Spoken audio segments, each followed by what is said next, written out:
Today we'll begin again Shrimad Bhagwatam story class. Before that, I would like to recite Mangalacharana prayers. Om Namo Bhagavate Vasudevaya. Om Namo Bhagavate Vasudevaya. Om Namo Bhagavate Vasudevaya. Narayanam Namaskritya Naram Chaiva Narottamam Devim Saraswatim Vyasam Tato Jayam Udirayet Nastaprayesu Abhadresu Nityam Bhagavata Sevaya Bhagavati Uttama Sloke Bhaktir Bhavati Naistiki Gurue Gaurachandraya Sri Radhikaya Tadalaye Krishnaya Krishna Bhaktaya Tadabhaktaya Namo Namaha Vancha Kalpatarubhyascha Krupa Sindhubhya eva cha Patitanam Pavanebhyo Vaishnavebhyo Namo Namaha. Hare Krishna everybody, and welcome you heartily today's class. So we will, as you know, from Monday we begin Chapter 3 of the Shrimad Bhagwatam, Canto1. So the Chapter 3 began with the descriptions of the creations of the material world, in which three Vishnus taking Purusha avatar, they played their particular role in the process of creation. So we learned that Karanodakshaya Vishnu, Garbhodakshaya Vishnu, and Ksharodakshaya Vishnu. So now we are, as you can see, this is Karanodakshaya Vishnu, this is Garbhodakshaya Vishnu. And now we are learning about different incarnations of the Supreme Lord. Okay, and their purpose and activities, that what we will learn in their incarnations. Each incarnation has a specific purpose or specific role, specific activities that they have to do, and Supreme Lord empowers them to fulfill all that, So basically Krishna comes in innumerable form to perform his wonderful pastimes. He appears, he doesn't take birth like we do, he appears, Srujami, or another word use this, he manifests himself like that to protect his devotees, to kill the demon, to teach about him also. For example, in Kali Yuga, Chaitanya Mahaprabhu, who is Krishna himself, but he has taken the complexion of Radharani and the qualities of Radharani, rather qualities of pure devotee, and he came here to teach about him. In other words, how to love Krishna. The only person that can tell us that how to love Krishna is one who is loving Krishna. So Radharani, being the best devotee of Krishna, Chaitanya Mahaprabhu took the Radharani's form and came in Kali Yuga, in this avatar, this Yuga that we are in. So that way, Lord Krishna attracts us so that we can also remember, meditate on his pastimes, and when we will be tempted to go to the spiritual world also. So even though Krishna incarnates so many times, he is still original Lord. You have to remember that. He can take so many forms, he can take so many incarnations, but he himself remains still one. Okay, I'll give you the example. For example, just like an actor in the theater, okay, who plays many parts, but he remains the same person. Okay. Another example I give you is that if there is one candle burning, let us say, and then with the help of that, we light up another candles, okay? But still there is one original candle. Now all the candles may illuminate or give light, same amount of light, but still the original one is original one, like that. So this is the, you can say, the mystery of incarnations and manifestations of Lord Krishna himself. Even though he manifests, he incarnates, but he still is in Goloka Vrindavan Dham, performing his Nitya Lila always, eternal. Nitya Lila means eternal pastime is always playing. So in description of the incarnation of descriptions, we learned about first incarnation, which is 4 Kumaras yesterday, right? Sanaka, Sanatan, Sanandan, and Sanat Kumar. Okay, so we briefly discuss about that thing, and we will know more about it when we go to third canto. But they are the sons of Brahma. We learned that the Brahma created from his mind those sons. Okay, and those sons once went to the Vaikuntha, and we talked about that all yesterday. So today we'll take the second incarnation, which is called Varaha Avatar, which we discussed this yesterday, and this is the second incarnation. It's called Varaha Avatar, also called Boar. Okay, Boar, you may know them by pig. You know pig, what is pig is? P-I, pig, P-I-G. So Boar or a pig in English, and Vara in a Sanskrit language. Avatar is incarnation. So the supreme enjoyer of all sacrifices accepted the incarnation of Boar, second incarnation, and for the welfare of the earth, he lifted the earth from the nether regions of the universe. So you can see that Lord Vara has a tusk, and the earth, the planet earth is resting on it.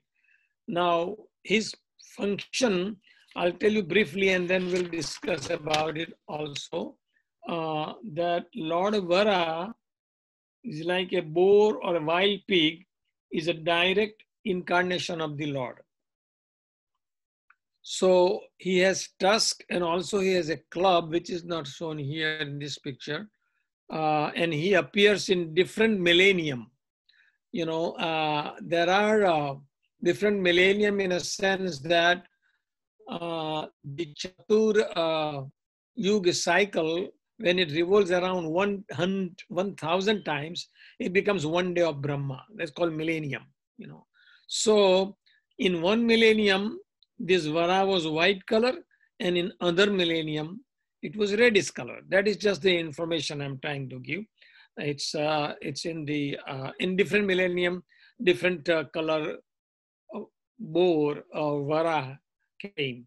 Now, why Vara came? So we'll know that little bit about it. He is born, first of all, we'll see that from the nose of Lord Brahma. We saw that 4 Kumara was born from the mind of Brahma. And I also mentioned yesterday that there are so many incarnations, or so many things will come from the bodily parts of Brahma. But that was the time there, at that time, that's what we're doing, So he is born from the nose of Lord Brahma. Now we should not get surprised, because this is something, achintya means inconceivable thing, okay? Sometimes according to our thinking ability and our seeing ability, we won't be able to see the things as it is, or we may not be able to understand the things as it is. So for now, you may have to just take it from there, that Brahma created from all his, because there are so many things coming up. And then, I will explain as it goes along, that how it happens, and, why it happens like that. So now why he was born? Okay, so the reason he was born is that the earth needed protection, because earth was down to Garbhodak ocean. Okay, who did that thing? Hiranyaksha, the first incarnation, I mean, of the Jai and Vijay, when the Sanat Kumara cursed them, and when they came to this material planet as a Hiranyaks and Hiranyakasipu, the Hiranyaks took the, because he was a demon, so he took the earth and he hid them into the Garbhodak ocean, So, so that was his activity, that when the earth falls into the Garbhodak ocean, Lord Varadev appears from the nose of Lord Brahma to rescue it from Pluto's region. The reason for this, it's a filthy place. So normally pig, they go around the dirty place, and do that thing. That is the reason why Lord has to take this boar incarnation. So the Lord descends himself to save the earth from the bottom of the ocean. So when arising from the waters, he is challenged by powerful demon Hiranyaksha, and he fights with Hiranyaksha using his club, and then finally kills the demon by slapping him at the root of the ear. So this is kind of a brief history about it, but as it is mentioned here, that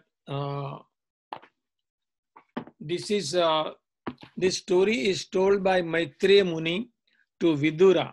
Vidura is a younger brother of Dhritarashtra and Pandava, as you know from Mahabharata. So in third canto, Maitreya Muni is telling the story of this, what I have said in brief. He is mentioning that story in little detail, and we will also learn when we go to that point, but I'll tell you some points about it. That while, as I mentioned, Brahma was engaged in thinking, meditating, a small form of a boar came out of his nostril, and the measurement of that thing, what came out from the nostril, was like a upper portion of the thumb, like that. So, and then while Brahma was observing that thing, that boar became situated in the sky, like it grew up, and a wonderful manifestation, like gigantic elephant form, So it's not remain any longer small, but he became so big like elephant and went up to the sky.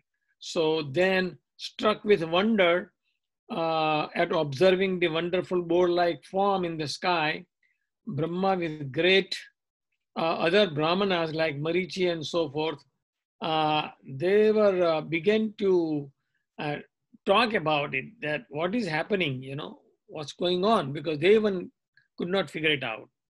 Then they thought that this is an extraordinary form, and what is the purpose for it, So then, first of all, this boar was seen no bigger than the tip of the thumb size.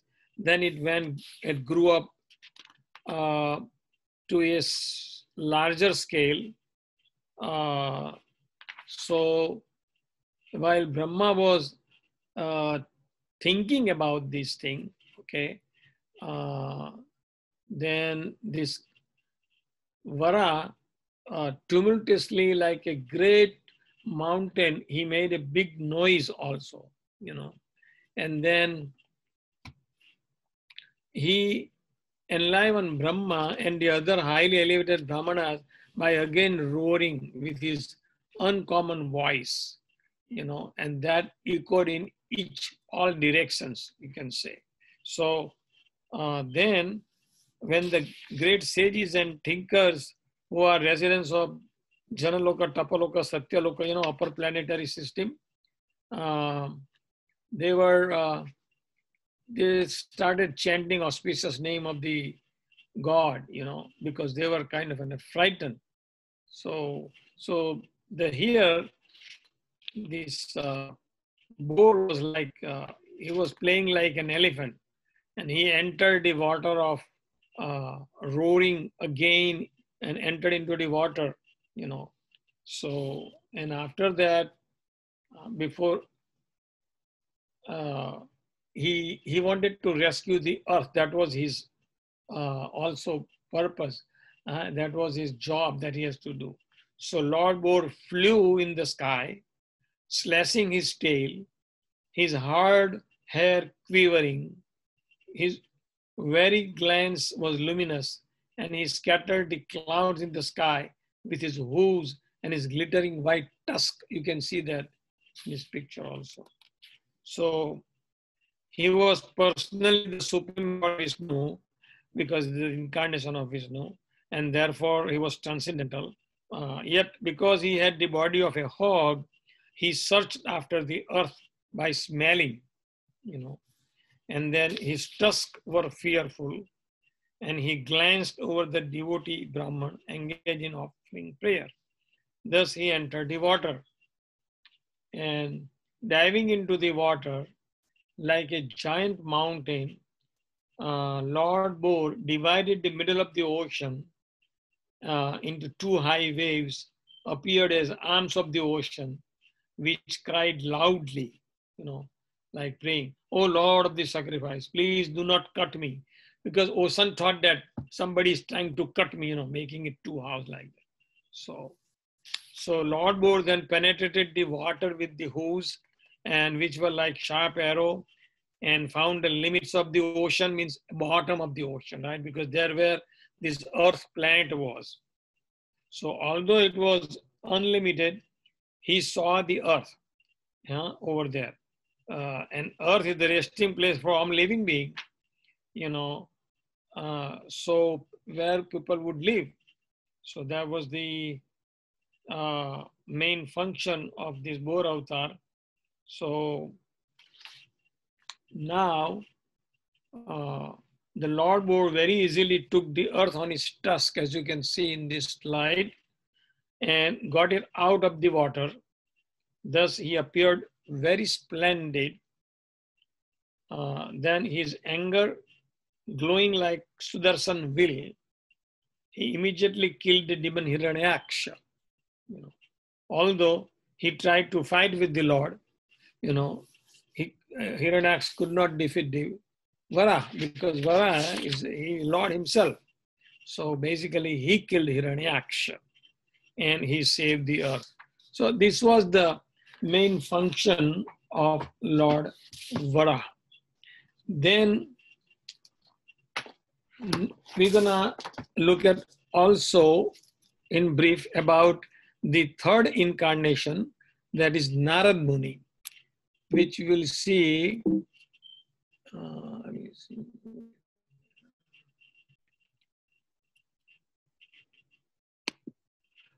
Okay, here is the third incarnation of Narad Muni. So in the millennium of the Rishis, the personality of a Godhead accepted the third empowered incarnation in the form of Devarsi Narad, who is great sage among the demigod. He collected exposition of the Vedas, which deal with devotional service and which inspire non-fruitive action. So we also talked about Narad Muni earlier and talked about his previous life and so forth. But here, as a Narad Muni is a third incarnation of the Lord here that we are going through in this chapter. Basically, he is a sage, chief sage, Narad Muni, among the demigod. It's called principal Devarsi, is the main one. He is an empowered incarnation of the Lord and is always broadcasting the names and glories of the Lord. He is a brahmachari. So you can see with his veena, he's always moving around. He's called also transcendental spaceman. He can go anywhere, anytime, like that, So he travels all over the universe, chanting and playing his strange instrument called veena. Okay. Now, as far as reason for coming Narad Muni as an incarnation is, he comes to spread devotional service all over the cosmos, and is one of the 12 Mahajan also. There are 12 Mahajan, means authoritative personality, Okay, we will learn all these 12 as we go along. But he was one of them. Narad was one of them. And the great authority of the eternal truth. He also is called the giver of devotional service. He had many disciples like Prahlad, Dhruv, so many disciples, you know. And his activities, as we can see, he always chants the names and glories of the Lord. He acts as an instigator also in many of Lord's pastimes, such as, for example, when he instilled the fear in the heart of Kamsa. You may know from the Mahabharata that how he is instigating Kamsa, you know, so that way he will order his follower to get the Krishna and Balram from Vrindavan, so that, you know, Narad Muni's intention was that Kans should get killed, but he's telling them that you should call them over here and you should make a plan, you know, that you can kill them, Krishna and Balram, like that. So that was also so many places Narad has played a role. We will hear so many pastimes of Narad Muni in Shrimad Bhagwatam. All over the Bhagavatam, Narad Muni is there, you know. And he dispels the confusion of Vyasadeva. We will learn that in chapter 4, 5, 6, you know, that Narad Muni was the spiritual master of Vyasadeva. And when Vyasadeva was under confusion, then how he helped him out. That is after we finish chapter 3. When we go to that chapter, we will know, and at that time we will also know how the Shrimad Bhagwatam was written by Vyasadeva, sort of. He is the spiritual master of Vyasadeva, Valmiki, Prahlad Maharaj, Dhruv Maharaj, like that, what I say, Chitraketu, and many other prominent personalities. You know, he is the author of the Narad Panchratra, which is Panchratra Vidhi, gives the process for deity worship. In temple, if you have gone to Hare Krishna temple, they do the worship of Lord Radha Krishna. So the process is given by Narad Muni also in that way.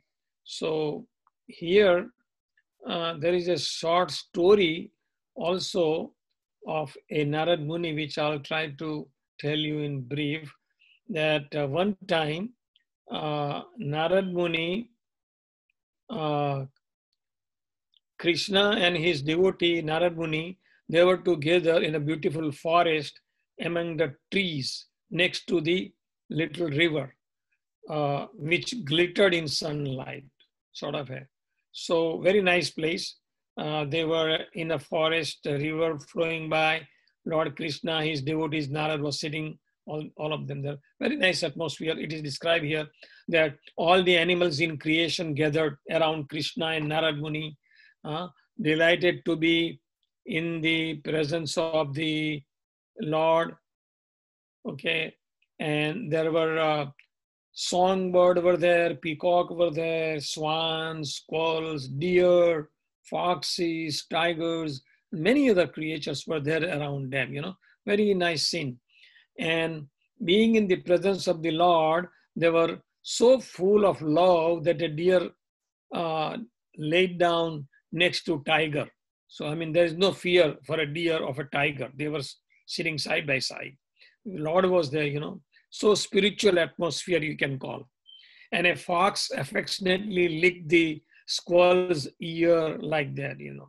The devatas, demigod were there as well. It was a special moment for everybody. And Krishna was smiling blissfully. And everyone was so happy.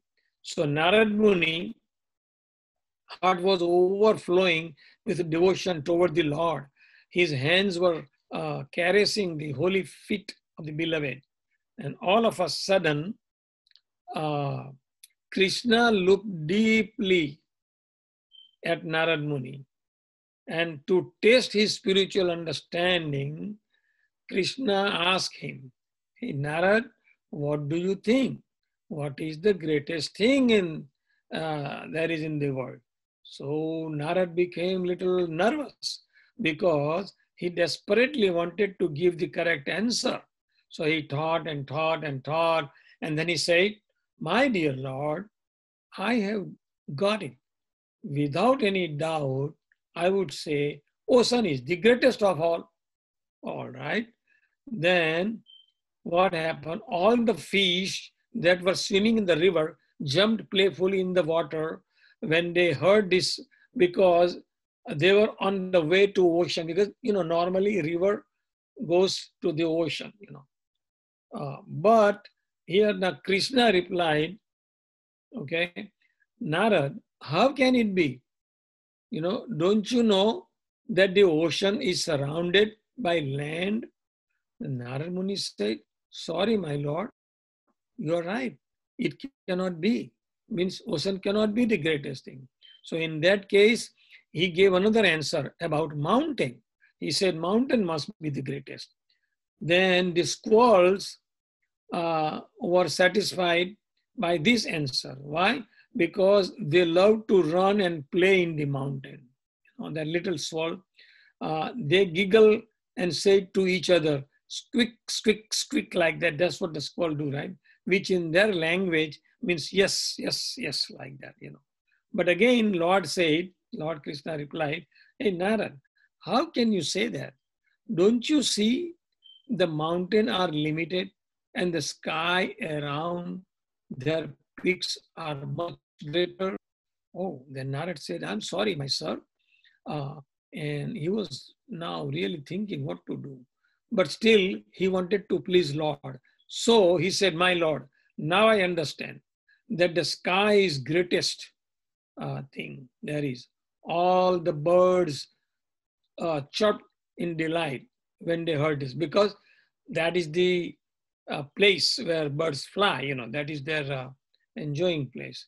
So, but then Krishna again was not happy with this answer also. So Krishna says, no, Narad, you failed again. Don't you know that heaven is bigger than this? Wow. Narad said, oh, that's it. Heaven is the greatest, Narad said. Okay. But then Krishna again shook his head and he said, these squirrels felt so sad for Narad. One of them started to cry, but Krishna smiled at the squirrel and gave him a nod just to get happy. And then Narad felt defeated. He said, sorry, my lord, you are right. Narad said to himself, now let me think deeply, because I don't want to fail again. So is there anything that can be greater than heaven? So he thought and thought and thought. So then he saw peacocks were spreading their wings, displaying all the beautiful colors of the rainbow, and hoping to inspire Narad. The Lord came to his rescue and said, you see, Narad, devotion is the greatest of all things because it makes you little and humble and loving. And there is nothing greater than being little and humble and loving. So very nice quality to be cultivated, to be little, to be humble, to be loving to the all people, okay? So Narad, who loved the Lord more than anything in the world, was deeply moved. He took the Lord's hand and held to his cheek. Oh, my Lord, thank you so much, he said. I don't know that. Okay.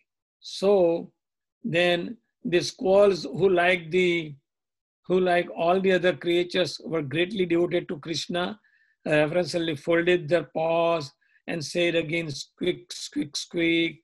When they were happy, they're showing their happy sign. And they said, thank you very much, like that. The animals were very happy and they all bowed to the Lord. The birds chirped, they were happy. Peacock was dancing, happy, in that mood, like that. So, and because they loved Lord Krishna so much, they all lived happily ever after. So what is the moral of the story? The moral of the story is this. It is so clear, as Lord Krishna says in Bhagavad Gita, that he can be only achieved by bhakti, that is devotion. Bhakti amam abhijanati. So this is the purpose. And we also learned bhakti last week about devotion, how to develop devotion, how to increase devotion, like that. So Narad Muni is actually a person who can give us a devotion. So that is why I like to mention this story, just for your information. So thank you much for listening, and take any questions you have. Hare Krishna.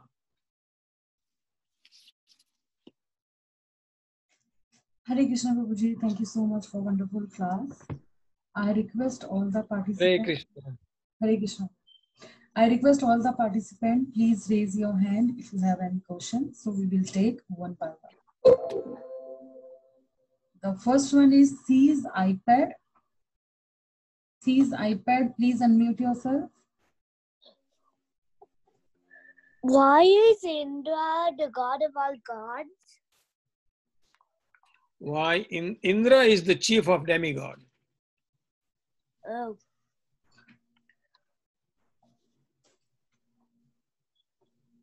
Okay.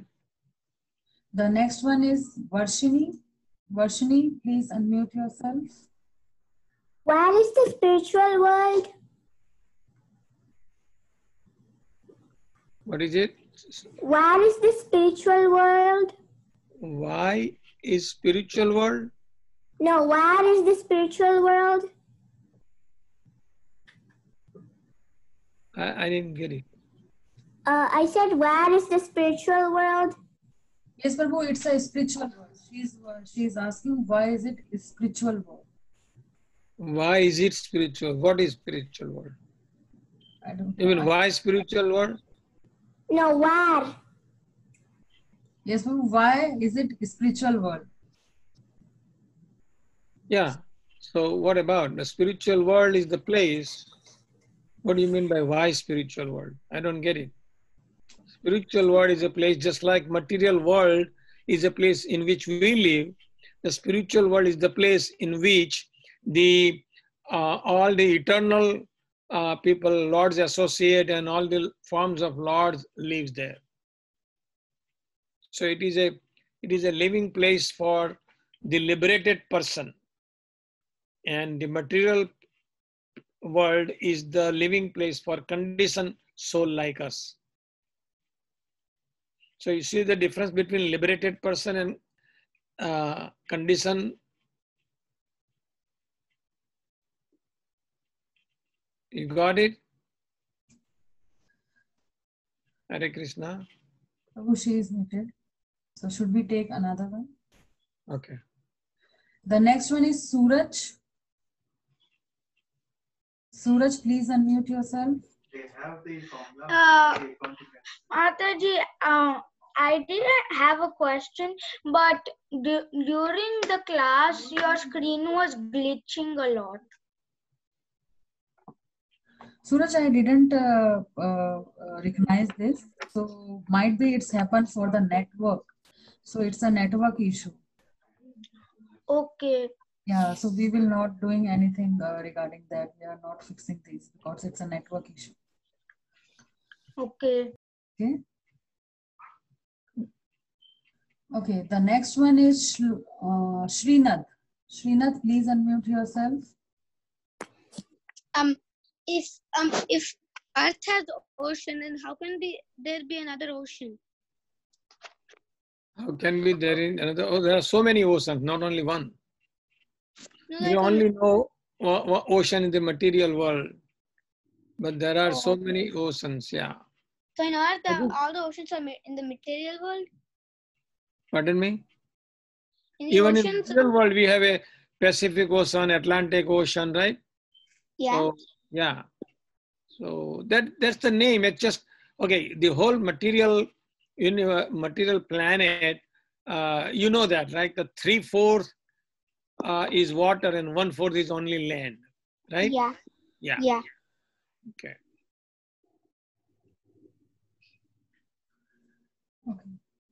The next one is Nihal.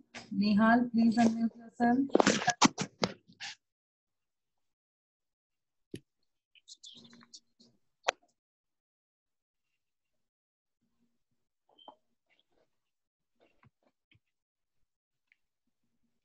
Nihal, do you have any question?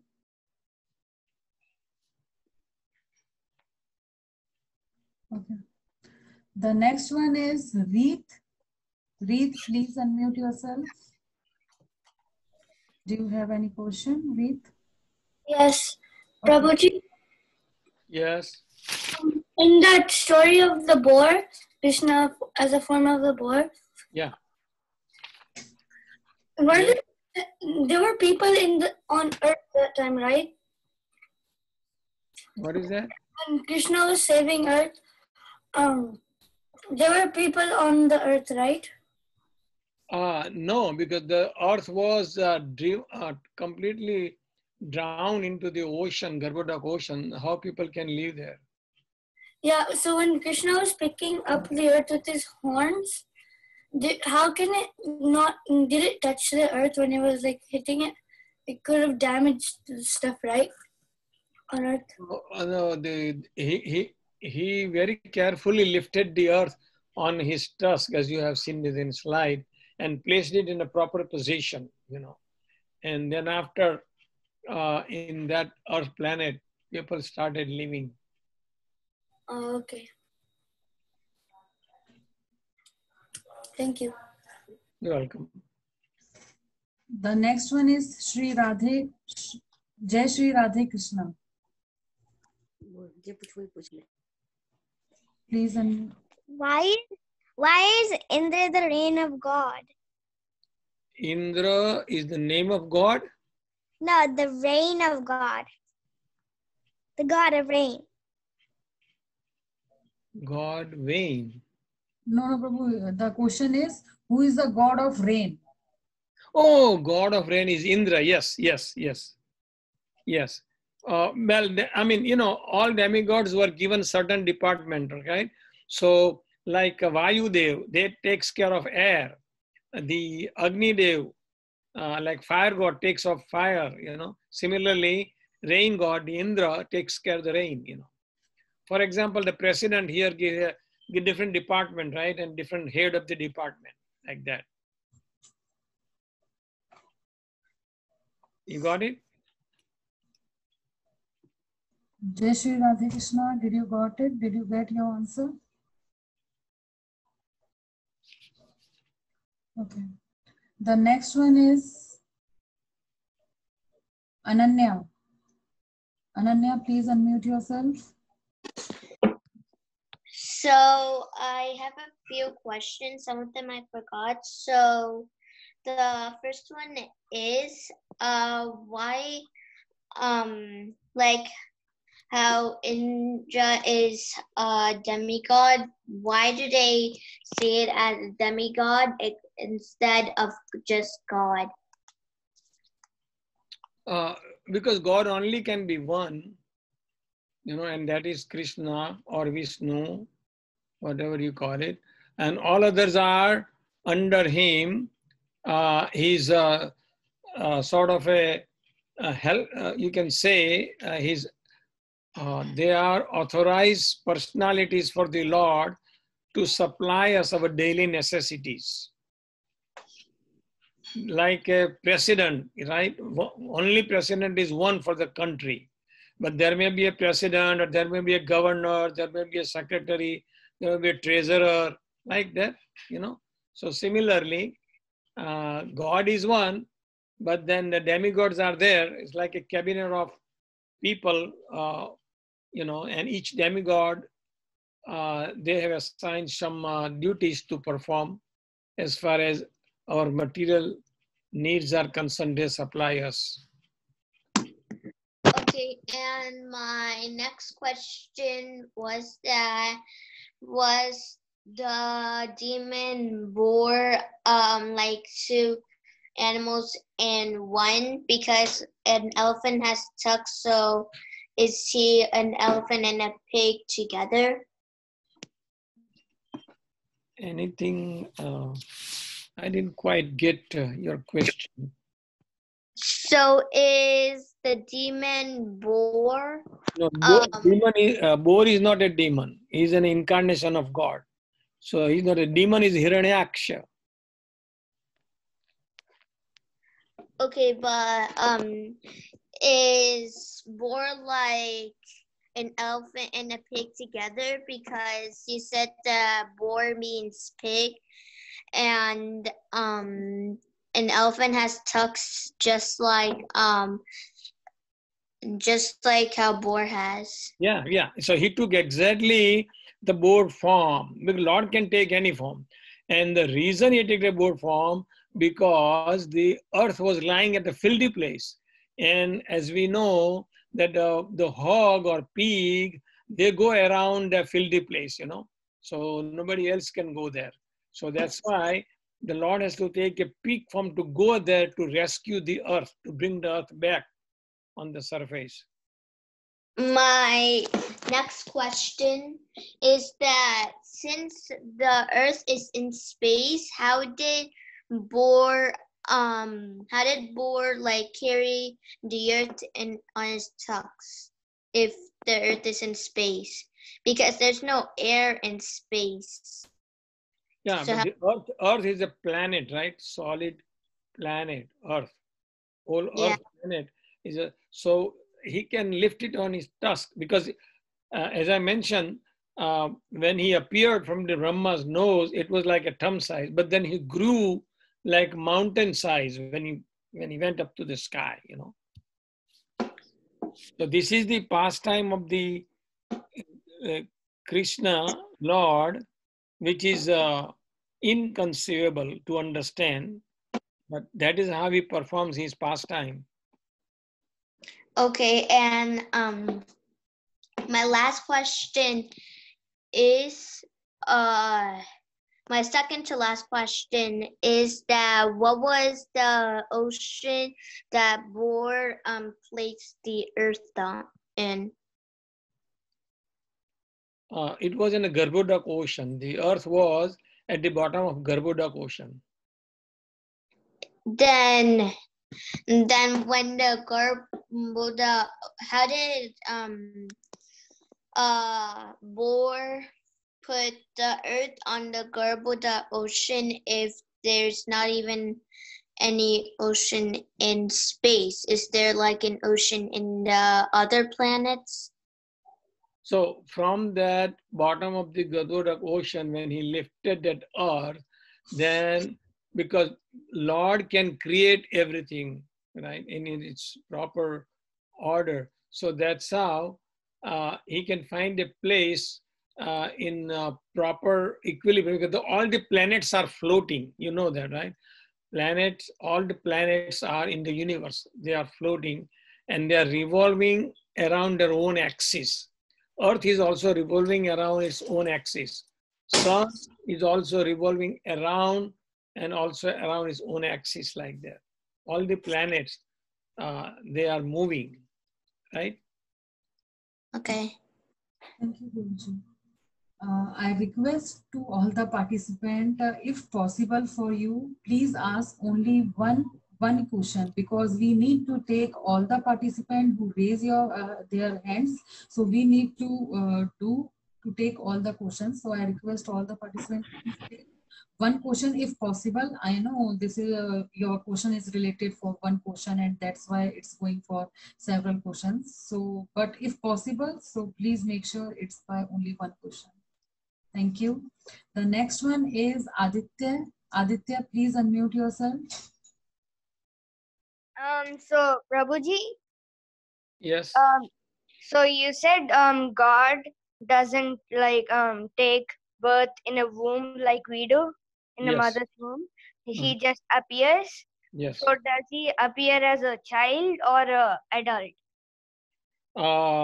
He appears, as we know from the Shrimad Bhagwatam Canto 10, you may have seen the picture probably, that when he appeared in front of Devaki and Vasudev, his mother and father, he was four-handed form and wearing all clothes, crown and everything, Yeah. But when Devaki requested his mother that you have promised us. The result was that because they have been perform austerity to get the son like a uh, like Lord Vishnu or Krishna, when they did the tapascharya and the Krishna was pleased, they asked, we need a son like you. So the Krishna thought that there is no son like me, so I have to become their son. That's why he came there, and then he became a small baby. So that is for Leela purpose we saw. And then he grew up to the youth level, and he stops right there. He doesn't become any older than youth. Okay. Okay. Thank you, Prabhuji. Hare Krishna. Hare Krishna. So, Prabhuji, should we take more question or not? Because there are 7 hands, raised hands. Yeah, we can take one more, and then then they can join early who have a question. They should come early tomorrow, so we can discuss about it. We can open about 20 minutes earlier. If they can join early, then we will answer some of the questions tomorrow also. So, Prabhu, there is a boy who asked question on Monday for the planet and all the things which you told me by yesterday. So he raised right now hand. His name is Akshar. So should I unmute him because she has a remaining? Sure. Okay. Sure. So Akshar, please go ahead your previous question, which is not done by Monday. Okay. That question, that I forgot that question, but I had a question for today. My question was, how did Hiranyaksha make the earth go to the Garbhodaksha ocean? Oh, well, the demons are very powerful, That was their mission. When Hiranyaksha and Hiranyakasipu came, they want to disturb everything. So they took the earth and hid that under because the demons are powerful, they can do it. Oh, okay. Hare Krishna. Hare Krishna. Okay. Okay, Prabhuji. So should we take more or we have to wind up here? Wait, one more and then we'll have to stop. Okay. The next one is Kamni Priya Devi Dasi Mataji. Please unmute yourself. Kamni Priya Devi Dasi Mataji, please unmute yourself.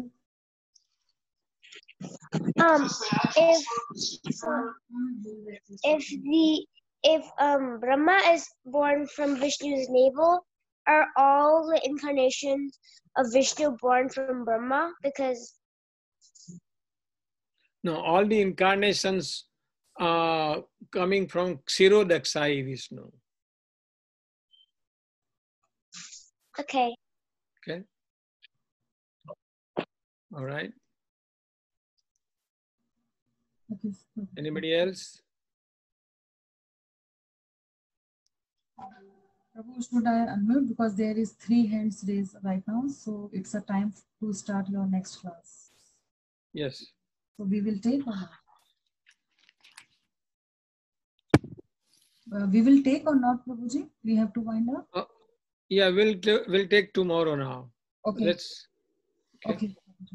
All right. So thank you very much for listening, and then we all see you tomorrow. And we will continue our descriptions of so many different incarnations. Okay. So stay tuned with it. Hare Krishna to everyone.